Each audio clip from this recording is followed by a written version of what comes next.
kembali lagi bersama Miss Dewi. Tahu nggak sih, ternyata kita bisa bernapas lewat mulut loh. Gak percaya? Yuk kita coba sama-sama.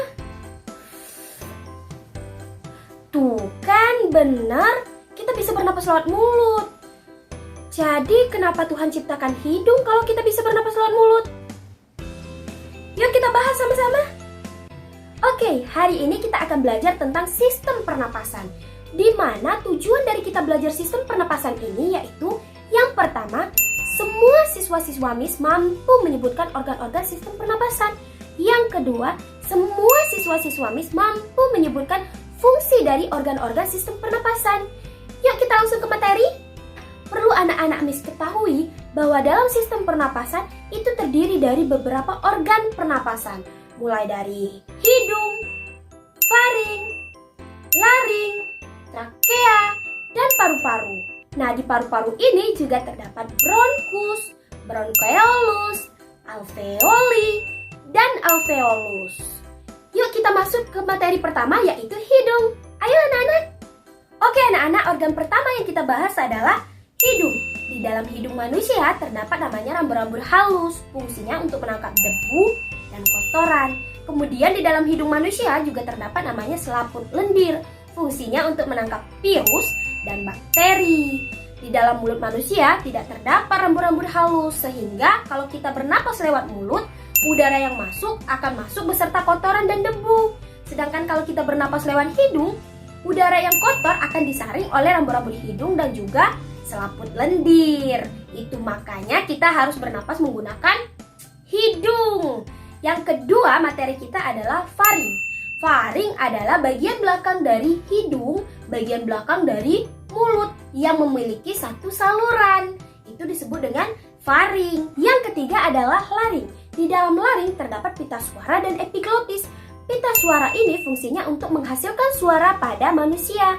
Sedangkan epiglotis ini adalah katup istimewa, karena dia akan terbuka dan tertutup secara otomatis ketika kita sedang bernapas atau menghirup dan mengeluarkan udara. Yang kelima ada namanya trakea. Di dalam trakea terdapat rambut-rambut halus atau disebut juga dengan silia. Silia ini fungsinya untuk menangkap debu dan kotoran yang tidak tersaring oleh hidung. Kemudian di dalam trakea juga terdapat selaput lendir sama seperti hidung.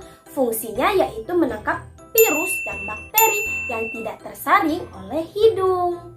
Selanjutnya adalah yang keenam adalah paru-paru. Di dalam paru-paru terdapat namanya alveolus. Alveolus ini adalah tempat pertukaran CO2 dan O2 atau karbon dioksida dan oksigen. Sampai sini anak-anak MIS paham? Oke, untuk kesimpulan pembelajaran kita kali ini simpulkan menggunakan sebuah lagu. Kita nyanyi sama-sama yuk. Sistem pernapasan dimulai dari hidung. Sistem pernapasan dimulai dari hidung. Dari hidung ke paring, dari paring ke laring, dari laring kita menuju trakea. Di trakea terdapat dua cabang bronkus. Di trakea terdapat dua cabang bronkus.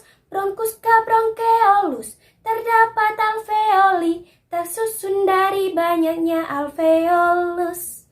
Oke, terakhir tugas kalian adalah silakan membuat video dari pertanyaan Miss berikut ini.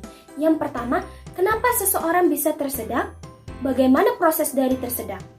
Yang kedua, apakah tersedak itu ada kaitannya dengan sistem pernapasan?